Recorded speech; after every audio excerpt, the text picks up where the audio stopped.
بسم اللہ الرحمن الرحیم۔ لاکھوں درود پاک حضرت محمد صلی اللہ علیہ وآلہ وسلم اور آپ صلی اللہ علیہ وآلہ وسلم کی آل پر۔ السلام علیکم۔ میرا نام افتخار احمد ہے اور آپ میرا یوٹیوب چینل نالج دیکھ رہے ہیں۔ G7 ممالک میں سے امریکہ کے متعلق میں نے ایک سیریز شروع کی ہوئی ہے۔ اس سلسلے میں آج کی ویڈیو کا عنوان ہے دہشت گردی کے خلاف جنگ اور 9/11 کا واقعہ۔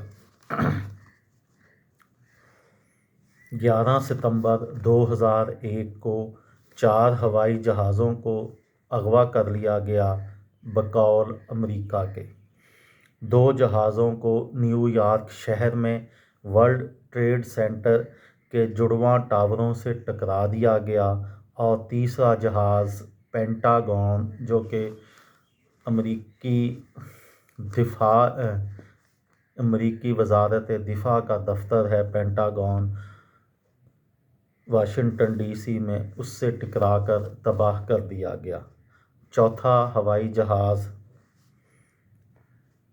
ہائی جیکرز اور مسافروں کے درمیان جنگ کی وجہ سے شانکول، پینسلوینیا میں تباہ ہوا۔ یہ بھی کہا جاتا ہے کہ چوتھا جہاز اغوا ہو جانے کے بعد امریکی جنگی جہازوں نے خود ہی کسی مزید ممکنہ حملے کے خوف سے مار گرایا۔ 9/11 کے حملوں کے بعد امریکہ کی خارجہ پالیسی دہشت گردی کے خلاف کی عالمی صورتحال پر مرکوز ہو گئی، جو جواب کے طور پر صدر جارج بش کی زیر صدارت امریکی حکومت نے دہشت گردی کے خلاف جنگ میں بہت سارے فوجی اور غیر قانونی آپریشن شروع کیے۔ دہشت گردی کے خلاف جنگ 8 اکتوبر 2001 میں شروع ہوئی، جب امریکہ کی سربراہی میں افغانستان کے خلاف فوجی کارروائی شروع ہوئی۔ 11 ستمبر کے واقعات نے امریکی تحفظ کے خلاف ہونے والے کسی بھی واقعے کے خلاف پیشگی حملوں کی پالیسی کو جنم دیا، جسے بش ڈاکٹرائن کے نام سے جانا جاتا ہے۔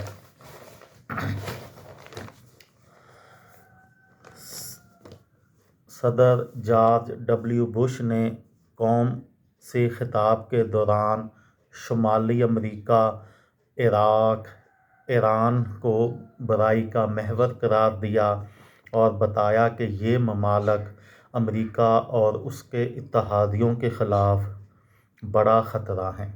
اسی سال امریکہ نے عراق میں حکومت کی تبدیلی کے اشارے دینے شروع کر دیے۔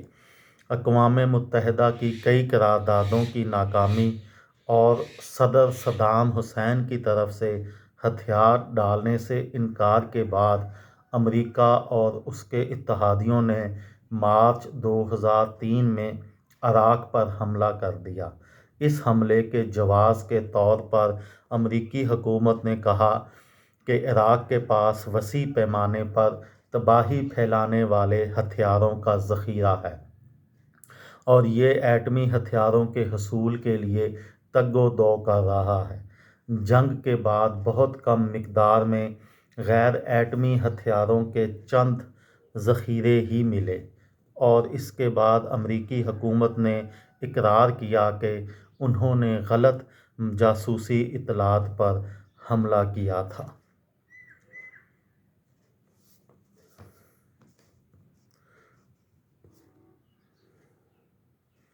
افغانستان اور عراق میں امریکہ نے اس طرح کے حملے کر کے جو ہے وہ مسلمانوں کو دبانے کی کوشش کی اور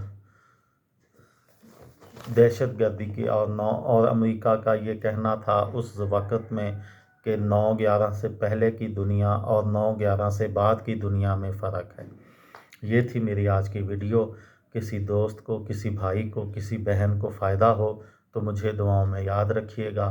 دل دل پاکستان، جان جان پاکستان۔ السلام علیکم۔